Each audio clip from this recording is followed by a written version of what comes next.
앞서서는 이제 캔들 2개만으로 우리 앞으로의 추세를 좀 예측을 해서 매매하는 데 활용을 해보자라고 말씀을 드렸었고요. 이제 두 번째로는 이제 이평선을 가지고 이제 매매 타점을 잡는 방법 관련해서 좀 말씀을 드리려고 합니다. 일단은 이평선 같은 경우에는 많이들 보시는 거기는 한데, 근데 이거를 매매할 때 어떻게 활용을 해야 될지 모르겠다라고 말씀을 하시는 분들도 굉장히 많으세요. 그래서 그런 분들에게 좀 도움이 될 수 있을 만한 좀 내용들 준비를 했고요.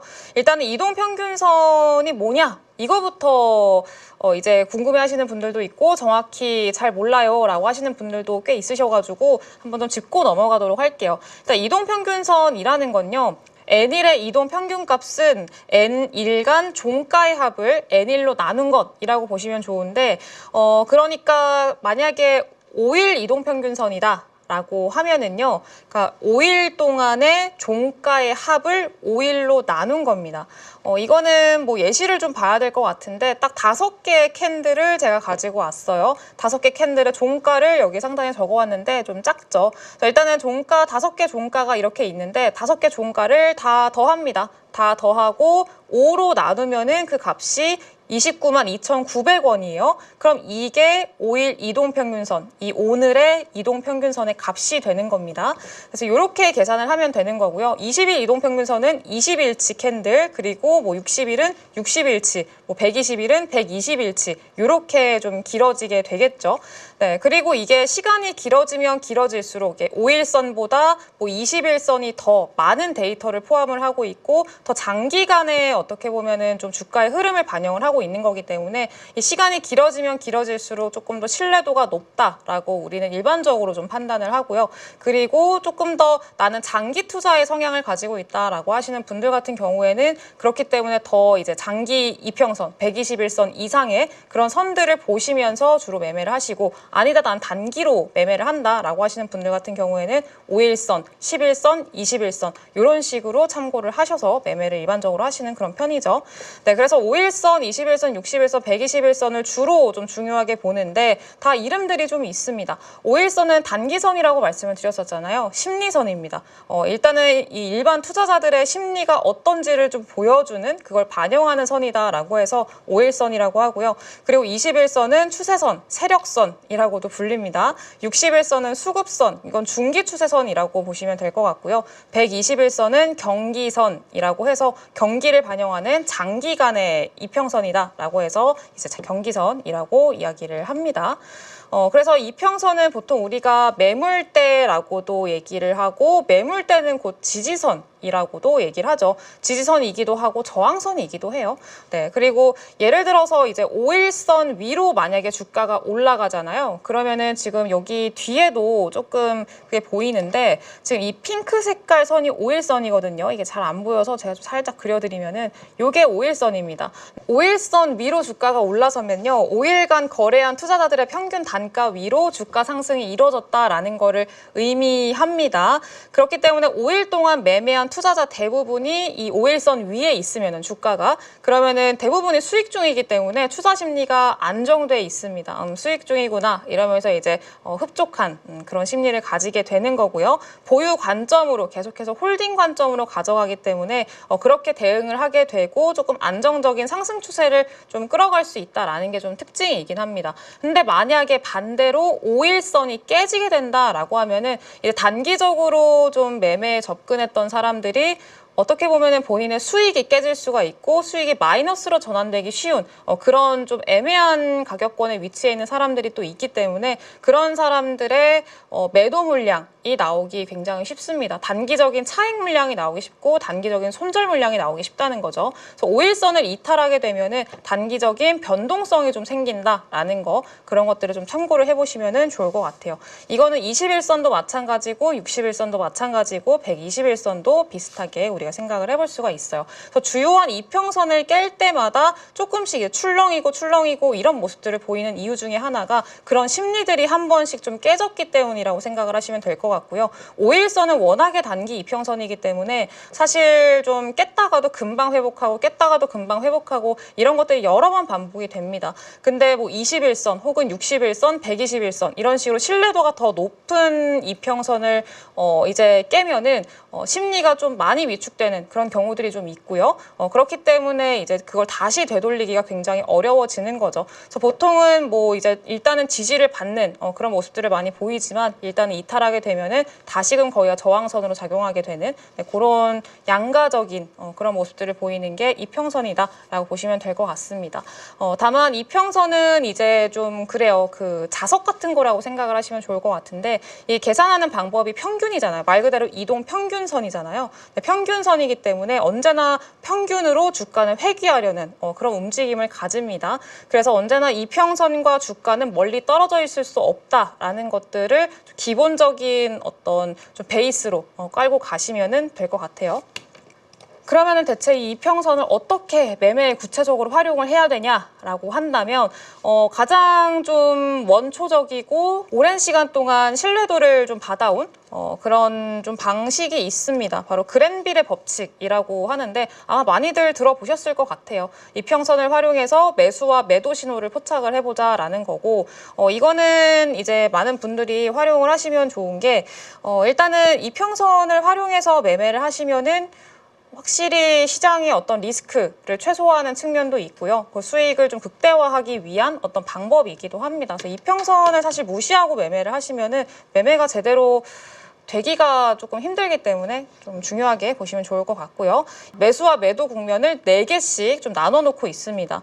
그래서 지금 보시면은 이게 검정색이 검정색이 이평선이고요. 빨간색이 주가예요. 근데 지금 그랜빌 같은 경우에는 이게 그 검은 색깔 선, 그러니까 이평선을 200일선을 기준으로 잡았습니다. 200일선을 기준으로 매수와 매도 국면을 설명을 했는데 사실 저는 60일선을 주로 좀 보고 있고요. 그리고 사실 그 기업마다 종목마다 주로 따르는 이평선이 조금 다르기는 합니다. 그래서 종목마다 조금씩 다르기는 한데 그래도 이 60일선은 대부분 좀 중요하게 봐야 되는 그런 선이기 때문에 60일선이 그래도 보편적으로 좀 많이 보는 그런 선이다 이렇게 보시면 좋을 것 같아요. 그래서 저는 60일선으로 보지만 이제 처음에는 뭐 60일선으로 보셔도 되고요. 혹은 뭐 200일선으로 보셔도 되고요. 이렇게 보시다가 나랑 좀 이게 좀 잘 맞는 것 같아 라고 하는 그런 방식들을 찾아 나가시면 되는 겁니다.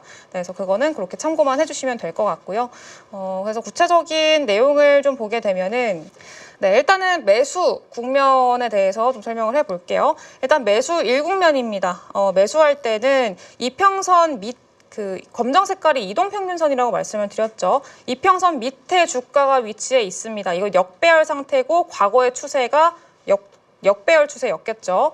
하락 추세였을 거라고 우리가 추측을 해볼 수가 있을 것 같고요. 이렇게 하락하는 추세고 이동평균선도 하락하는 그런 상황에서 주가가 이제 횡보하거나 상승 전환하는 그 시점에 주가가 이평선을 상향 돌파한다. 라고 하면은 요때는 우리가 매수 신호로 봐야 된다라고 합니다. 그래서 횡보하면서 지지를 형성하는데 추세 전환을 확신하기가 어려워서 다만 매수대기가 그렇게 많지는 않은 구간이다라고 보시면 될 것 같아요. 그러니까 이게 계속 오랜 시간 동안에 주가가 이평선을 아래를 좀 하회를 하고 있는 상황이다 보니까 이게 일시적으로 돌파를 한 건지 아니면은 진짜 돌파를 한 건지 그거에 대해서 살짝 긴가민가 한 그런 상황인 거죠. 투자자들도. 그래서 그렇기 때문에 이거는 한번 뚫었다가 다시금 좀 조정받고 다시 한번 지지 라인을 확인을 하고 추가적으로 상승이 나오는 그런 경우들이 굉장히 많습니다. 그리고 두 번째로는요. 일단은 이국면인데 이동평균선이 이제 주가가 크게 상승이 나오지 않은 상태에서 이평선이 상승 중인 이 상황에서 이렇게 접근할 때 여기서 지지를 확인을 할 때 이럴 때는 매수 신호다라고 이제 이야기를 합니다. 이 과거에 일단 이동평균선 위로 주가가 좀 움직임이 나오다가 어떻게 좀 변동성이 발생을 하고 나서 이렇게 쭉쭉 밑으로 추락이라고 하긴 좀 그렇고 조정을 받겠죠. 주가가 조정을 받는데 하단에 있는 이평선에서 지지를 받쳐주고 그런 것들이 확인이 된다라고 하면은 그때는 매수 신호라고 판단을 할 수가 있어요. 그러니까 이평선이 상승 추세이기 때문에 일시적으로 조정받는 거구나라고 우리가 간주를 한다는 거죠. 네, 그리고 세 번째, 삼국면 같은 경우에는 이동평균선이 상승 추세입니다. 상승 추세인 이평선을 주가가 이탈하지 않고 계속해서 지지 후 상승, 지지 후 상승 요럴 때 이때 우리가 매수 신호로 활용을 하는 걸 삼국면이라고 설명을 해요. 이평선이 지지선 역할을 하기 때문에 상승 추세가 지속될 걸로 우리가 해석을 할 수가 있습니다. 그리고 네 번째, 사국면 같은 경우에는요. 주가와 이평선의 이격이 크게 벌어진 상태에서 주가가 이평선을 크게 이탈했을 때는 매수 신호다라고 이야기를 해요. 그러니까 이평선의 이격이 크게 벌어진 상태에서 지금 주가가 이평선을 이탈했다라는 얘기는 제가 아까 앞서서도 좀 베이스로 깔아두고 가셔야 될 게 이평선은 평균선입니다. 주가는 언제나 평균으로 회귀하려는 그런 경향이 있습니다라고 말씀을 드렸었죠. 네, 그거가 이제 이런 얘기예요. 언제나 주가는 크게 이격을 벌리다가도 다시금 좀 그 이평선으로 되돌아가려는 그런 성향들을 좀 보이기 때문에 어쨌든 큰 이탈이 나오게 되면은 이평선 밑으로 떨어진다라고 하더라도 다시금 좀 돌아가려는 회귀 본능이 있다라는 것들, 그런 것들을 이용을 하는 방법도 하나의 어떤 좀 방법일 수 있다라는 거 좀 말씀을 드릴 수가 있을 것 같고요. 근데 다만 이게 만약에 하락 추세 초입에 있다라는 것들, 이런 것들을 생각을 한다면은 조금 손이 안 나갈 수는 있습니다. 그래서 이거는 그때그때 매매하는데 조금 활용을 하시면 될 것 같고요. 이건 매수 국면 같은 경우에는 조금 차트 예시로 좀 봐야 될 것 같은데, 지금 사국면 같은 경우가 딱 요 국면입니다. 현대차의 최근 주가 차트 흐름인데 일단은 현대차 같은 경우에도 보시다시피 이렇게 일단은 나와 있어요. 과거에 이렇게 상승 추세하다가 60일선만 좀 보게 하겠습니다. 지금 주가랑 60일선 이렇게 보시게 되면은 요럴 때를 말씀을 드리는 거예요. 이게 지금 그 이평선이 상단에 있죠. 거의 방금 제가 그려드린 그림이랑 유사하게 좀 움직임이 나타나는 거 보이실 것 같은데 일단은 이렇게 현대차 주가 흐름이 이평선 이탈을 하고 이렇게 쭉 이탈이 나오죠. 그리고 나서 이렇게 흘러가는데 어쨌든 이평선과의 이격이 굉장히 크게 벌어졌다. 요럴 때는 어차피 이평선으로 회귀하려는 성질을 가지고 있기 때문에 요럴 때는 매수 국면이다 라는 그런 얘기들인 거죠. 근데 이게 사실 현대차는 어느 정도 이 실제로 매매에 좀 접목을 시켜보자면은 제가 최근에도 이때도 계속해서 그 현대차는 지금 담으셔도 될 것 같아요 라고 지속적으로 말씀을 드렸었고 지금 구간에서는 충분히 메리트 있는 구간이니까 담아도 괜찮을 것 같아요 라고 좀 지속적으로 강조를 드렸었는데 그 이유 중에 하나가 사실 현대차는 요 구간에서는 굉장히 좀 좋은 뉴스들이 많이 나오고 있는 상황이었어요. 일단은 밸류업 관련한 내용들도 있었죠. 그리고 일단은 수익도 너무 잘 내고 있는 상황이었었고요. 그리고 10월 달에 인도 IPO 관련한 이슈들도 있었고 일단은 외부적인 내용들이 너무 좋았었습니다. 웨이모와의 협력 발표, 그리고 GM과의 어떤 포괄적인 협력이라던가 이런 것들이 다 너무 좋은 내용들만 좀 있는 상황이었었기 때문에 그런 것들을 생각을 했을 때는 사실 지금의 주가, 그러니까 이렇게 주가와 기업의 가치와 좀 괴리되는 그런 상황들이 조금 언밸런스하다라고 우리가 판단을 할 수가 있는 거죠. 그래서 이거는 다시 한번 충분히 이제 좀 주가의 회복을 우리가 노려볼 수 있겠다라고 판단을 할 수가 있는 거고요. 그렇기 때문에 이런 자리에서는 이 이격이 크게 벌어졌을 때는 이거는 좀 과도한 저평가 구간이다. 다시 회귀하는 거 한번 노려볼 수 있겠다라고 생각을 해서 이런 구간에서는 충분히 좀 진입을 할 수가 있겠죠.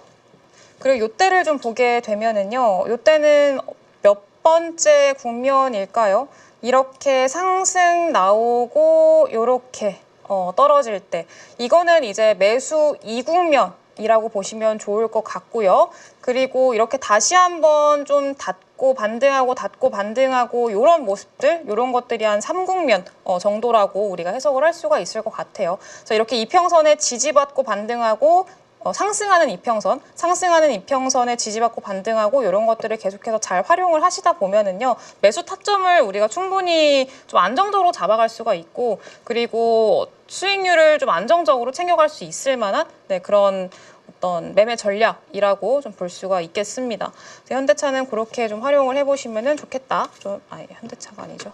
그래서 이렇게 매수 이평선은 그렇게 좀 매수하는데 활용을 해보시면 좋겠다. 그렇게 판단을 하고 있고요. 다음은 매도 관련해서 언제 매도를 해야 되는지 이것도 굉장히 중요하니까 그거 이어서 한번 해보도록 하겠습니다.